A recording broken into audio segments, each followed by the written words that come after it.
India Legal presents Courts Roundup.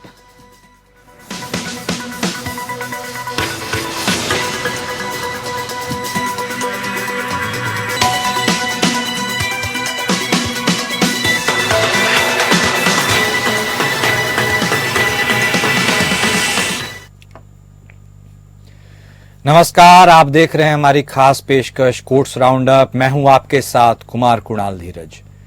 इस bulletin में अगले आधे घंटे तक हम आपको कोर्ट से जुड़ी तमाम छोटी बड़ी खबरों से रूबरू करवाएंगे। कोर्ट की कार्यवाही और सुप्रीम कोर्ट से लेकर हाई कोर्ट और लोअर कोर्ट्स तक के फैसलों को आपके सामने रखेंगे। तो आइए शुरू करते हैं courts roundup. India Legal presents Courts Roundup.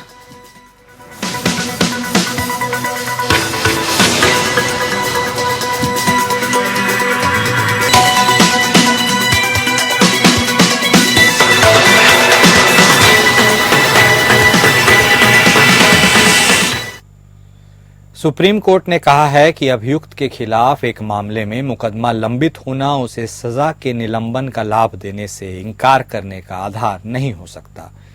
Justice Dipankar Datta और जस्टिस प्रशांत कुमार मिश्रा की खंडपीठ ने हत्या के एक मामले में दोषी ठहराए गए अभियुक्तों को राहत दी।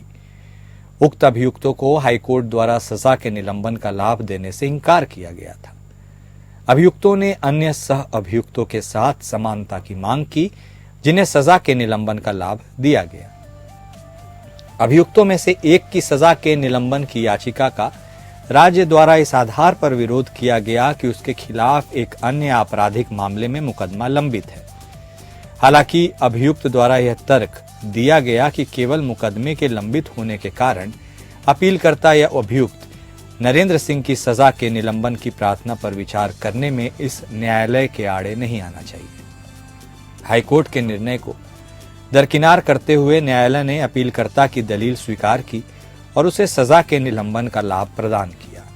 न्यायालय ने टिप्पणी की, इसके अलावा केवल दूसरे मुकदमे के लंबित रहने के कारण जिसमें अपीलकर्ता नरेंद्र सिंह एक अभियुक्त जमानत पर है, उसे इस मामले में सजा के निलंबन का लाभ देने से इनकार नहीं किया जा सकता।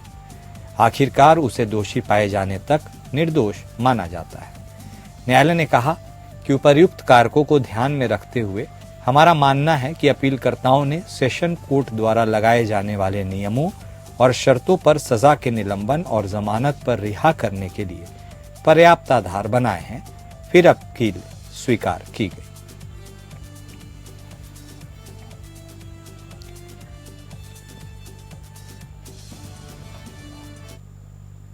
सुप्रीम कोर्ट ने न्यायिक अधिकारी के खिलाफ अनुशासनात्मक कार्यवाही का आदेश खारिज किया, जिसमें कहा गया कि उनके द्वारा कथित रूप से गलत तरीके से निपटाए गए मामले से संबंधित अभिलेखों पर केरल हाईकोर्ट ने निलंबन और जांच के आदेश पारित करते समय विचार नहीं किया।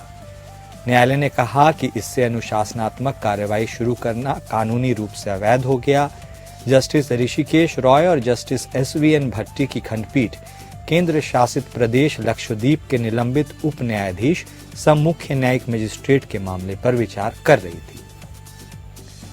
उनके खिलाफ संविधान के अनुच्छेद 227 के तहत 11 दोषी व्यक्तियों द्वारा केरल हाईकोर्ट में 2 याचिकाएं दायर की गई, जिसमें आरोप लगाया गया कि न्यायिक मजिस्ट्रेट के रूप में उन्होंने जांच अधिकारी की जांच किए बिना और अथवा आरोपी को गवाह से जिरह करने का अवसर दिए बिना दोष सिद्धि का आदेश दिया। हाईकोर्ट ने मामले को स्थगित कर दिया। CJM अमीनी लक्षद्वीप की अदालत से सीलबंद लिफाफे में रिकॉर्ड मांगे। हालांकि जब मामले को अगली बार सूचीबद्ध किया गया तो न्यायालय ने लक्षद्वीप प्रशासन को अपीलकर्ता को निलंबित करने का निर्देश देते हुए आदेश पारित किया और न्यायिक अधिकारी के रूप में उसके आचरण पर विस्तृत जांच का आदेश दिया। अपीलकर्ता ने 2 पुनर्विचार याचिकाएं दायर की। हालांकि उन्हें केवल आंशिक रूप से अनुमति दी गई, जिससे उसके खिलाफ उचित कार्रवाई करने के लिए अनुशासनात्मक पदाधिकारी के रूप में केरल हाईकोर्ट को प्रतिस्थापित किया गया।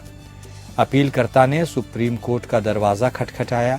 यह तर्क दिया गया कि हाईकोर्ट ने आदेश पारित किया, भले ही पिछली तारीख को CJM लक्षद्वीप की अदालत से रिकॉर्ड मांगे गए थे। इन परिस्थितियों में और यह अवगत कराए जाने पर कि धारा 340 सीआरपीसी के तहत अपीलकर्ता की जांच की कार्यवाही बंद कर दी गई, सुप्रीम कोर्ट ने अपील को अनुमति दी और निर्णय के साथ साथ पुनर्विचार याचिकाओं में पारित आदेशों को रद्द कर दिया।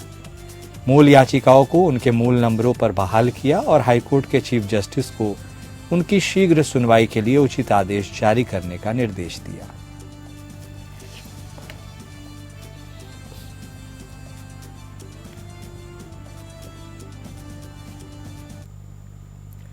बॉम्बे हाईकोर्ट ने कहा है कि वह मुंबई और महाराष्ट्र के अन्य जिलों में गड्ढों के मुद्दों पर एक जनहित याचिका को पुनर्जीवित करेगा। चीफ जस्टिस देवेंद्र कुमार उपाध्याय और जस्टिस अमित बोरकर की खंडपीठ एडवोकेट रजू ठक्कर द्वारा दायर अवमानना याचिका पर फैसला सुना रही थी, जिसमें बीएमसी और अन्य अधिकारियों द्वारा सड़कों की अच्छी स्थिति बनाए रखने के न्यायालय के आदेश का पालन न करने का आरोप लगाया गया। कोर्ट ने अवमानना याचिका का निपटारा किया। उन्होंने कहा कि मामले में शामिल व्यापक जनहित और मौलिक अधिकारों को देखते हुए वह जनहित याचिका को फिर से शुरू करेगा। कोर्ट ने पिछली सुनवाई में संकेत दिया कि वह इस लंबे समय से चली आ रही याचिका का निपटारा करेगा, क्योंकि कोर्ट और अन्य अधिकारी मुख्य मुद्दे पर ध्यान केंद्रित करने में असमर्थ थे। प्रत्येक सुनवाई के दौरान कई हस्तक्षेपकर्ता सामने आ रहे थे। कोर्ट ने कहा कि ऐसी परिस्थितियों में मामलों की सुनवाई करना मुश्किल होगा। जस्टिस अभय ओक, जस्टिस शांतनु केमकर और तत्कालीन चीफ जस्टिस दीपांकर दत्ता सहित हाईकोर्ट की कई पीठों ने मामले में आदेश पारित किए। याचिका में दावा किया गया कि सड़कों की खराब स्थिति और गड्ढों का मुद्दा हर साल दोहराया जाता है और विस्तृत निर्णयों के बावजूद अधिकारियों द्वारा कोई अनुपालन नहीं किया जाता।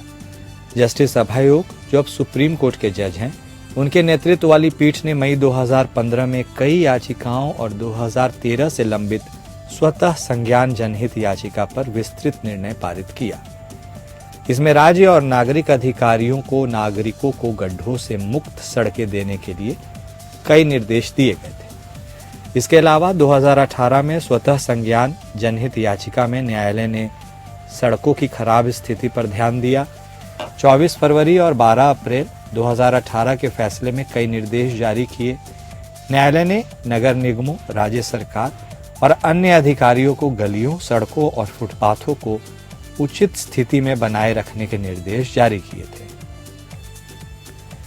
2019 में एडवोकेट रजू ठक्कर द्वारा उक्त निर्णय का पालन न करने का आरोप लगाते हुए एक अवमानना याचिका दायर की गई थी। न्यायालय मुख्य जनहित याचिका पर 3 दिसंबर 2024 को सुनवाई करेगा।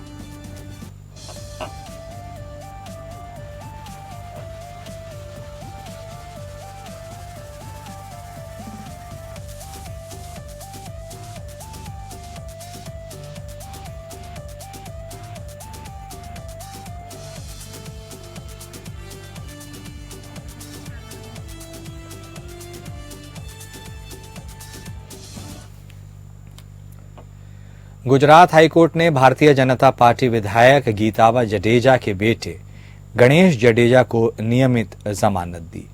उन पर अत्याचार अधिनियम, शस्त्र अधिनियम और अनुसूचित जाति समुदाय के सदस्य का अपहरण करने और उस पर हमला करने के लिए आईपीसी के विभिन्न प्रावधानों के तहत मामला दर्ज किया गया। गणेश जून 2024 से दंगा, अपहरण, आपराधिक धमकी और हत्या के प्रयास के आरोपों में हिरासत में था। उस पर सार्वजनिक रूप से अनुसूचित जाति समुदाय के सदस्य का जानबूझकर अपमान करने का भी मामला दर्ज है। पहले सेशन कोर्ट ने उन्हें जमानत देने से इनकार कर दिया था। एफआईआर में शामिल अन्य लोगों ने भी गणेश के साथ SC/ST एक्ट के तहत अपील में जमानत के लिए हाईकोर्ट का दरवाजा खटखटाया था। सहायक लोक अभियोजक ने जमानत का विरोध करते हुए कहा कि गणेश एक बहुत प्रभावशाली व्यक्ति है, राजनीतिक रूप से सक्रिय है, क्योंकि उसके पिता राज्य की सत्तारूढ़ पार्टी के विधायक हैं। वर्तमान में उसकी मां भी बीजेपी की विधायक है। एपीपी ने आगे कहा कि सभी अपीलकर्ता पूरी तरह से जानते थे कि पीड़ित SC समुदाय से है। शिकायतकर्ता के वकील ने भी जमानत का विरोध किया। तर्क दिया कि अपराध में सभी अपीलकर्ताओं की सक्रिय भागीदारी थी। जस्टिस एमआर मेंगडे की एकल पीठ ने चोट के प्रमाण पत्र पर विचार करते हुए जमानत दी, जिसमें संकेत दिया गया कि शिकायतकर्ता को लगी चोटें साधारण प्रकृति की थी। हाईकोर्ट ने स्पष्ट किया कि जमानत की शर्तों के उल्लंघन के मामले में ट्रायल कोर्ट वारंट जारी करने के लिए स्वतंत्र होगा और अपील को स्वीकार कर लिया। इलाहाबाद उच्च न्यायालय ने हाल ही में अनुसूचित जाति समुदायों के खिलाफ कथित आपत्तिजनक टिप्पणियों को लेकर हिंदू आध्यात्मिक नेता और पद्म विभूषण से सम्मानित स्वामी राम भद्राचार्य के खिलाफ प्राथमिकी दर्ज करने की मांग वाली याचिका को खारिज कर दिया। न्यायमूर्ति सौरभ श्रीवास्तव ने कहा कि हिंदू संत के खिलाफ आईपीसी, अनुसूचित जाति और अनुसूचित जनजाति अत्याचार निवारण अधिनियम 1989 या आईटी अधिनियम की धारा 67 के तहत कोई भी कथित अपराध नहीं बनता। इस साल जनवरी में स्वामी राम भद्राचार्य द्वारा भगवान राम की पूजा न करने वालों पर की गई टिप्पणी सोशल मीडिया पर वायरल हो गई और इसकी आलोचना हुई। बाद में उन्होंने यह कहते हुए प्रतिक्रिया व्यक्त की कि उनकी टिप्पणी जातिवादी नहीं थी। इस साल फरवरी में प्रयागराज की एक ट्रायल कोर्ट ने स्वामी राम भद्राचार्य के खिलाफ आपराधिक शिकायत दर्ज करने के लिए प्रकाश चंद्र नामक व्यक्ति की याचिका खारिज कर दी थी। चंद्रा ने यह याचिका दंड प्रक्रिया संहिता की धारा 156 भाग 3 के तहत एक आवेदन के रूप में दायर की थी। ट्रायल कोर्ट द्वारा आवेदन को सुनवाई योग्य न मानते हुए खारिज करने के बाद चंद्रा ने हाईकोर्ट में अपील दायर की। चंद्रा ने आरोप लगाया कि पुजारी ने ऐसी टिप्पणियां की है जिनके कारण उनके खिलाफ आपराधिक साजिश, समूहों के बीच दुश्मनी पैदा करने, दुर्भावनापूर्ण अपमान करने, धार्मिक संकट पैदा करने, मानहानि और आईपीसी के तहत आपराधिक धमकी के साथ साथ SC/ST अधिनियम के तहत अपराध और आईटी अधिनियम के तहत आपत्तिजनक सामग्री प्रसारित करने के अपराध के लिए आपराधिक कार्रवाई शुरू की जानी चाहिए। अपने 4 अक्टूबर के फैसले में हाईकोर्ट ने सुनवाई योग्य होने के आधार पर ट्रायल कोर्ट द्वारा शिकायत को खारिज करने के फैसले को बरकरार रखा। इसने माना कि चंद्रा इस मामले में सीआरपीसी की धारा 156 भाग 3 के तहत आपराधिक मामला दर्ज करने की मांग नहीं कर सकते थे। इसने तर्क दिया कि SC/ST अधिनियम के तहत उपलब्ध संरक्षण व्यक्तिगत प्रकृति का है और दंड प्रक्रिया संहिता की धारा 156 भाग 3 के तहत एक आवेदन अपीलकर्ता द्वारा बड़े पैमाने पर समुदाय की ओर से दायर नहीं किया जा सकता है। न्यायालय ने प्रतिवादियों की दलीलों से सहमति जताई और माना कि आपराधिक शिकायत दर्ज करने की याचिका को खारिज करने का ट्रायल कोर्ट का फैसला सही था, इसलिए इसने अपील को खारिज कर दिया।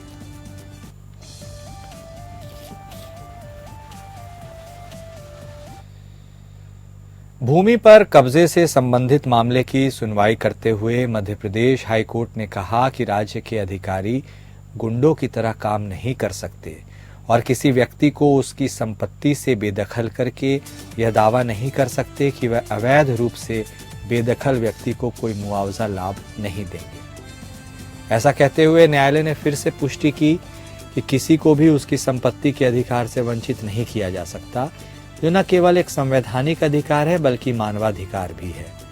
यह देखते हुए कि वर्तमान मामले में महिला को उसकी स्वामित्व वाली भूमि से कथित रूप से बेदखल करने से संबंधित मामला 2007 से 17 वर्षों से लंबित था, जब अधिकारियों ने भूमि अधिग्रहण करने का निर्णय लिया था। जस्टिस GS अहलूवालिया की एकल पीठ ने कहा, हालांकि किसी व्यक्ति को मुआवजा देने का अधिकार या राज्य का दायित्व है जो अपनी संपत्ति से वंचित है, भारत के संविधान के अनुच्छेद 300A के तहत स्पष्ट रूप से प्रदान नहीं किया गया। यह अनुच्छेद में अंतर्निहित है। राज्य जिसने सार्वजनिक उद्देश्य के लिए निजी संपत्ति अर्जित की है, यह नहीं कह सकता कि कोई मुआवजा नहीं दिया जाएगा। याचिकाकर्ता को उसकी निजी भूमि से अवैध रूप से बेदखल करने के लिए वैधानिक अधिकारी पर्याप्त मुआवजा देने के लिए बाध्य हैं। कुछ भूमि के अधिग्रहण के लिए अधिसूचना जारी की गई, लेकिन याचिकाकर्ता शशि पांडे के स्वामित्व वाली भूमि को भूमि अधिग्रहण अधिनियम 1894 की धारा 6 के तहत जारी अधिसूचना में शामिल नहीं किया गया। न्यायालय ने कहा कि अगर यह निर्णय लिया जाता है कि राज्य को भूमि की आवश्यकता नहीं है, तो राज्य विधि के अनुसार भूमि का कब्जा याचिकाकर्ता को लौटा देगा और याचिकाकर्ता अधिनियम की धारा 48 के अंतर्गत मुआवजा पाने का हकदार होगा। यह भी माना गया कि यदि राज्य सरकार भूमि को अपने पास रखना चाहती है तो कलेक्टर मामले को आगे बढ़ाएगा और भूमि अधिग्रहण के लिए आवश्यक सभी कदम उठाएगा। न्यायालय ने कहा कि चूंकि राज्य सरकार ने भूमि वापस नहीं करने का निर्णय लिया, इसलिए भूमि अधिग्रहण अधिनियम की धारा 48 के तहत याचिकाकर्ता को मुआवजा नहीं मिलेगा। हालांकि अधिग्रहित या वापस किए जाने तक किराया या मासिक लाभ या मुआवजा पाने का हकदार है।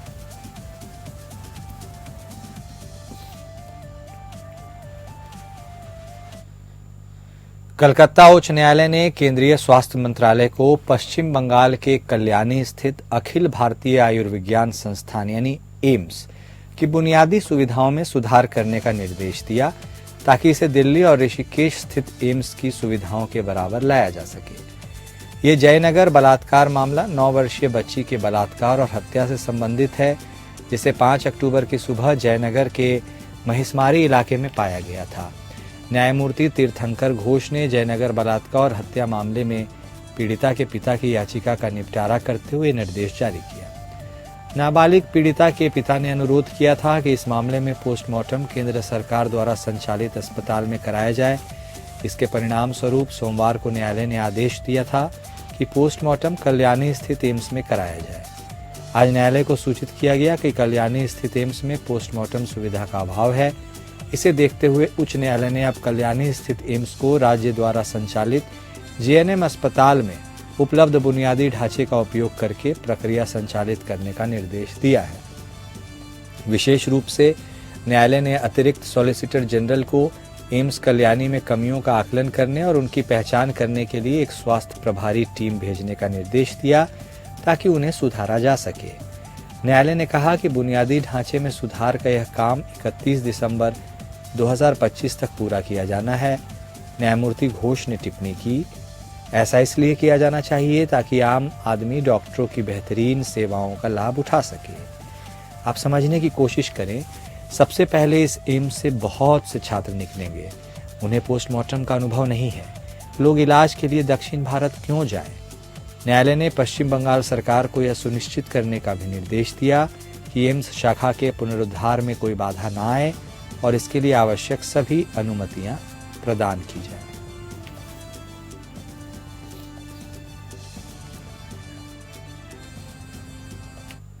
आइए अब समझते हैं कि मृत्यु की सजा को रेयरेस्ट ऑफ रेयर कब माना जाता है। इंडिया लीगल वेब रिपोर्टर हमें इस बारे में बताएंगे।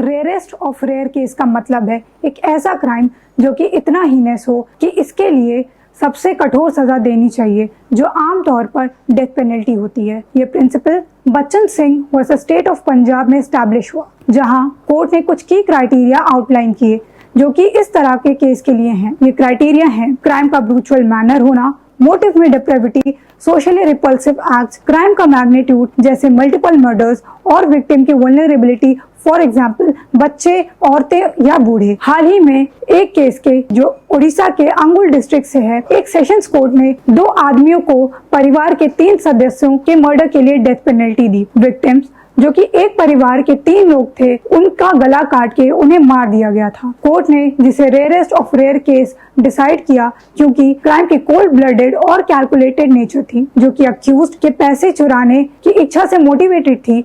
एडिशनल सेशंस जज लक्ष्मी नारायण राय चौधरी ने हाईलाइट किया कि मर्डर ग्रीड से प्रेरित होकर डिसेप्टिव और फ्रेंडली तरीके से की गई। इस ब्रूचुअलिटी और बिट्रेयल का कॉम्बिनेशन इस केस को सबसे कठोर सजा देने के लायक बनाता है under the rarest of rare doctrine.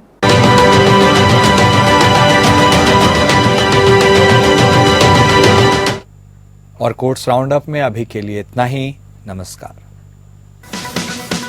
India Legal presents Courts Roundup.